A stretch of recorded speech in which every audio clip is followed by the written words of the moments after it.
Hi, I'm John Stevenson, and we're going to be looking at the covenant promises in the Old Testament.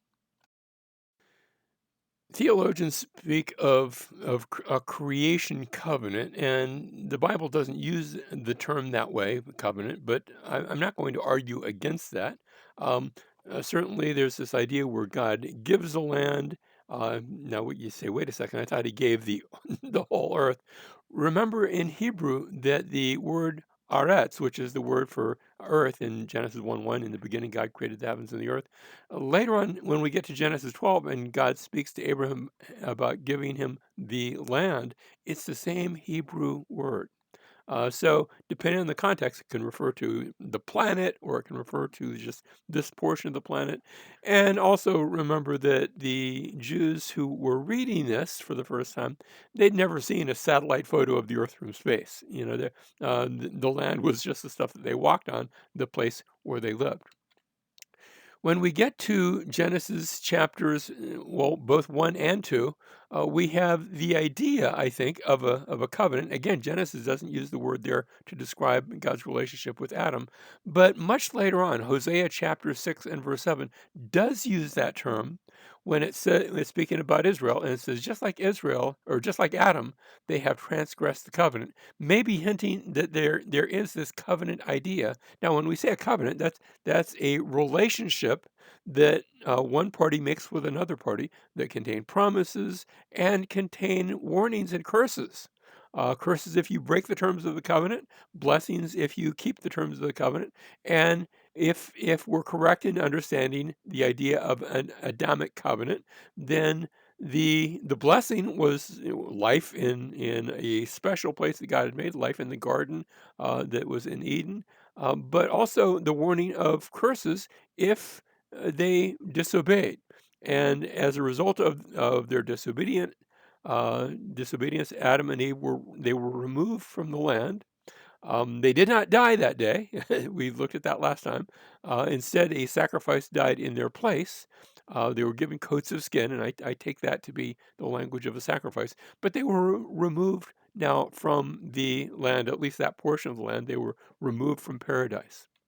Next, we come to Genesis chapter 6, 7, and 8, where we have the Noahic covenant. And this time, the book of Genesis does use the term covenant to describe that relationship. God says to Noah, I will make my covenant with you. And the sign of the covenant is going to be that rainbow where God brings judgment upon the land and kills all life upon the land. But then he gives a promise of renewal. Noah and his family are preserved, and animals are preserved, and now they are going to refill the land, and the land itself will be renewed. And God's covenant promise is that He's not going to destroy the world again. He's not going to destroy the land again with a flood. There might be local floods. There's not going to be this giant flood. And the sign that He gives is the rainbow. Now, um, Genesis chapter 9, God says, I set my bow, and remember, that's like the bow and arrow, the most advanced weaponry that there was at that time. With a bow and arrow, you could kill somebody from a distance. And God says, I'm going to take my bow and I'm going to put it in the clouds. Um, and notice when you see a rainbow, it's pointed up. It's not pointed down at us, it's pointed up. God's saying, if I don't keep my covenant, then may that weapon come against me. It's sort of the image, not that rainbows are actually a weapon, but it represents that. And then next we get to Genesis chapter 12, and now God picks out one man and his family out of all the earth, and that's Abram. Later on, his name was changed to Abraham. Abram means the father of a high place or exalted father. And then Abraham has the idea of father of a multitude. And indeed, God says, I'm going to give you, Abraham, a land and a people and a nation, and I'm going to be your God, and you will be my people. When we get to the book of Exodus, that promise to Abraham has now borne fruit. There is an entire nation of Israelites, of descendants of Abraham, that are in Egypt.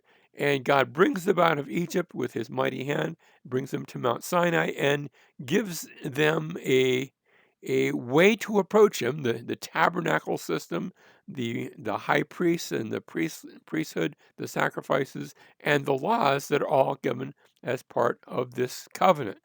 And so part of this, as you read through the laws of Exodus and you get to the end of Exodus, God enters the tabernacle, he moves in with his people. And then all throughout Leviticus, you have various laws as well. And when you get to the end of the book of Leviticus, there are a series of curses and blessings. Blessings if you keep the law, cursings if you break the law. So that Leviticus 26:3, if you walk in my statutes and keep my commandments, I will give you rain, the land will yield its produce, he's going to give them a land. The trees of the field will bear fruit, you will eat your food to the full, I will grant you peace, you will chase your enemies, and I will make you fruitful and multiply you. And best of all, I will dwell with you. That's sort of the culmination of these promises. But then but then there are warnings given right after this. He goes on, verse 14, if you do not obey me and carry out all these commandments, and he's not just talking about the commandments in Leviticus, but those that have been given in the book of Exodus as well. I will appoint over you a sudden terror, consumption, and fever. You shall sow your seed uselessly. You shall be struck down before your enemies. Those who hate you shall rule over you, and you shall flee even when no one is pursuing. You're going to have defeats, and it's going to be hard. If after these things you do not obey me, and the idea was that those would turn you back to the Lord, but if they don't, if after these things you do not obey me, I will punish you 7 times more. Suddenly the hardships are increased sevenfold. I'll break down your pride of power, your strength will be spent uselessly, your land will not produce its produce, and the trees of the land will not yield their fruit. If then you act with hostility toward me, because that was supposed to turn you back, but if it didn't, and you're still not willing, verse 21, I will increase the plagues 7 times. Wait a minute, that's 7 times 7. I will let loose among you the beasts of the field. They shall bereave you of your children and destroy your cattle. If by these things you are not turned to me, verse 23, I will strike you 7 times. We have 7 times 7 times 7.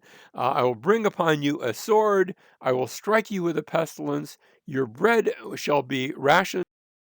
In spite of this, if in spite of this you do not obey me, notice the if then clause. These are conditional promises. Then I will punish you 7 times more. This is really adding up. I'm going to need a calculator to do all this.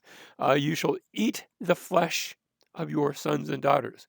Now, that sounds like it's just figurative language, but actually, in the history of Israel, this literally took place. Jeremiah actually records this, where finally, because of their continued disobedience, that God had already taken the northern kingdom of Israel into captivity, but then he sent Nebuchadnezzar and laid siege to the city of Jerusalem, and things were so bad that they were eating their own dead.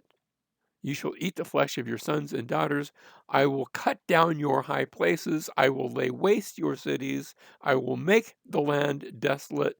I will scatter you, and this is the worst. Remember, the best is when God says, I'll be with you. The worst, I will scatter you among the nations, and you will perish among the nations. I'll drive you out of the very land. So what God had done to Adam and Eve, driving them out of the land, he's going to do that to the people of Israel if they do not obey. Now, there were 5 cycles there. And now that number 5 comes out again and again and again later on in the Old Testament. In fact, even later on in the Bible, we see that a number of places, that theme. But the chapter is not quite done yet. Verse 40, if they confess their iniquity, or if their uncircumcised heart becomes humbled, well, then there's a change. Then I will remember my covenant. I will remember the land. I will not reject them to destroy them. And so there's a promise at the end, a promise of God's grace and forgiveness. He doesn't get explicit in what that looks like, but there's a promise that the covenant would be remembered, the land would be remembered, and they would not be rejected. And that he says, I will remember for them the covenant with their ancestors. God gives a promise in Deuteronomy that he is going to send eventually a prophet who will be like Moses. Moses had been a prophet and had led the people out of Egypt and given them that measure of salvation. But here's going to become another prophet like Moses. And God says, you will listen to him. He's going to actually get through Moses. A lot of times people would listen to Moses, but that won't be the case. And when we get to the Psalms, the Psalms contain a promise in Psalm 110, verse 4, that there would be one who would be a priest like Melchizedek. So you have a prophet like Moses, a priest like Melchizedek. And then as we get into the books of Samuel and Kings, we find out there is also a king, where God had originally led the people through prophets and priests, but now he gives them a king. First it's Saul, and that doesn't work out so well, but then he gives them King David.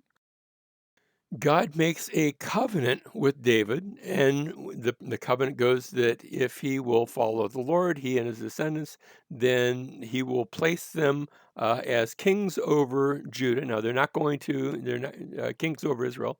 They're not going to continue that. Solomon's going to disobey. But first, Solomon builds the temple. And the presence of God, which formerly had been manifested in the tabernacle. Remember when Moses builds the tabernacle at the end of Exodus, the very last chapter of Exodus. God comes, the Shekinah glory cloud, the present cloud. That's what the word Shekinah means. It's his presence. The cloud enters the tabernacle, and the same thing happens with the temple. God builds a temple, and the presence of God comes and fills the temple. God moves into the building. And so the promise was to go from father to son, father to son. But Solomon, after he builds the temple, begins taking foreign wives, and he actually begins to worship other gods. And so the kingdom is torn from him. He did not obey. That's the cursing part. Um, and it is torn from him. He is allowed, because of David's sake, to retain hold of a couple of tribes, the tribe of Judah and Benjamin, and I guess you could count the Levites in there as well. They are allowed to remain, but the rest of the tribes of Israel, the northern tribes of Israel, become their own kingdom. So after this, we talk about the kingdom of northern Israel and then the kingdom of southern Judah, distinct between the two. The descendants of David are still reigning in Judah, but no longer in the northern kingdom of Israel. That's going to have a number of kings, a number of families that reign. While in Judah, they're all descendants of David. Finally, the northern kingdom is taken away into captivity, 721 BC, 150 years later. The southern kingdom of Judah is taken away into captivity. The temple is destroyed. Ezekiel actually sees in a vision the presence of the Lord leaving the temple in Ezekiel chapters 8, 9, and actually it's 9, 10, 11, and 12. In those chapters, you see God leaving the building, and as a result, now the temple is destroyed, no more presence of God there, no more Israelites in the land. The the cursings of the Mosaic covenant are brought to bear as both the people and the king. After this, there are going to be no more kings. We refer to this, the scriptures refer to this as the day of the Lord, the day of judgment. Now, when you see the day of the Lord, it can refer, and usually does refer, to the final judgment, the final day of the Lord. But sometimes the same term can be used of one of those judgments, for example, the destruction of Jerusalem at the hands of Babylon. That was in a localized sense the day of the Lord. And that pictures, in a sense, what the final day of the Lord will be, the final judgment. So one is in microcosm, one is the final and ultimate day of the Lord. Malachi chapter 3 and verse 1, Malachi says, "Behold, I am going to send my messenger, and he will clear the way before me. And the Lord whom you seek," after all, the Lord had left the temple, even though they come back into the land, they don't rebuild they rebuild the temple, but God doesn't come back. "And the Lord whom you seek will suddenly come to his temple." And so they return to the land. They do rebuild the temple. There's no more kings. There's no more kings of the line of David, I should say. Eventually, after the close of the Old Testament, we'll see the Maccabean rulers. These are some priests who take charge, and they deliver the Jews from oppressive governments, oppressive Greeks, and eventually they set up themselves as kings. So you do have kings, but they are not descendants of David. And so in the Old Testament, Jeremiah had promised that there would come finally a new covenant, not like the covenant that was written on tablets of stone with the Mosaic covenant, but instead a new covenant where the Messiah would come and write the law on their hearts. God's Spirit would be given, and he would give not just the little tiny land of Israel, but that the land would be expanded to now include all the world. What does Jesus do when he comes? He says, "Go and make disciples of all the nations. All the nations are now going to be mine." Now, this brings up a question: do the prophets promise a rebuilt temple? And the answer is yes, but it depends what you mean by that. I remember the temple had replaced the tabernacle as the place where God's presence was. There had been the pillar of fire that had been over that, and a cloud by day, pillar of fire by night, and the very presence of God that came there. It had come into Solomon's temple. When they rebuilt the temple after the Babylonian captivity, his presence did not show up. And so Malachi had closed with that promise, the Lord will come to his temple, but he hasn't yet. Micah chapter 4 and verse 1, it will come about in the last days that the mountain of the house of the Lord will be established as the chief of the mountains. It will be raised above the hills, and peoples will stream to it. Now, Micah is writing this before the first temple had been destroyed, but he's given a promise, and actually Isaiah quotes the same promise. I'm not sure if Isaiah quotes Micah or Micah quotes Isaiah, but Isaiah chapter 2 has exactly the same wording on this promise. The mountain of the house of the Lord would be established. Verse 2, many nations will come and say, "Come and let us go up to the mountain of the Lord." Notice it wasn't just for Jewish people, it would be the nations that would come, and they would come to the mountain of the Lord and to the house of the God of Jacob, that he may teach us about his ways, that we may walk in his paths. For from Zion will go forth the law, even the word of the Lord from Jerusalem. Where is it going? It's going to the nations, it's going to the world. And they would come to the mountain of the Lord, to the house of the God of Jacob. Notice, from Zion will go forth the law, even the word of the Lord. That's what we call parallelism, where you say it and then you say it a different way. So Zion and Jerusalem are the same thing. The law and the word of the Lord, that's the same thing. Verse 3, and he will judge between many peoples and render decisions for mighty, distant nations. No longer will Judaism be just this little thing that's just there in Israel, but instead God's word is going to go out to the nations. Then they will hammer their swords into plowshares and their spears into pruning hooks. That's a way of describing we're moving from a military budget to a economic and prosperous budget. Nation will not lift up sword against nation, and never again will they train for war. A time of great peace and prosperity. Many peoples, many different nations. Verse 4, each of them will sit under his vine and under his fig tree. That's actually language that you had seen back in 1 Kings chapter 4, verse 25, where in the days of Solomon it was said to be so prosperous that everybody sat under his vine, under his fig tree. It's like saying you have your own supermarket in your kitchen. No need to worry about where food's coming from. You have it all. And so that it's a return to that sort of picture, with no one to make them afraid, for the mouth of the Lord of hosts has spoken. Though all the peoples walk each in the name of his God, as for us, we will walk in the name of the Lord our God forever and ever. So it's a promise that both God's people, but also a lot more people would become God's people as they come to the Lord. Verse 6, in that day, declares the Lord, I will assemble the lame and gather the outcasts. Now notice that the lame and the outcasts, even those whom I have afflicted, I will make the lame a remnant, and the outcasts a strong nation, and the Lord will reign over them in Mount Zion from now on and forever. Here's a good quiz question.